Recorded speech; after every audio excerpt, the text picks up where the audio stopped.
৭০ ঊর্ধ্ব সংগ্রামী নারী মরণী বালা জলদাসকে নিয়ে মাছরাঙা টেলিভিশনের সংবাদ প্রচারের পর তাকে মাছ কেনাবেচার সুবিধায় নানা সহযোগিতা দিয়েছে সামাজিক সংগঠন আইএফএসডি ফাউন্ডেশন।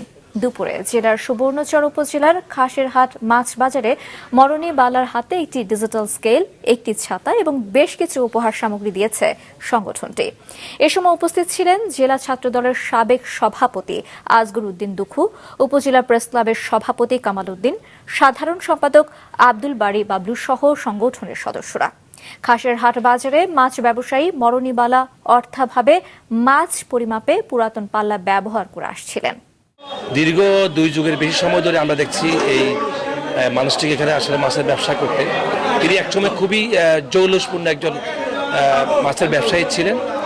উনি আসলে অসুস্থ হওয়ার পর থেকে অনেকটাই অক্ষম। তিনি এই অক্ষমতার ভারেও কিন্তু আসলে কোনো ভিক্ষাবৃত্তি না করে কর্ম করেই তার জীবন জীবিকা চালাচ্ছেন।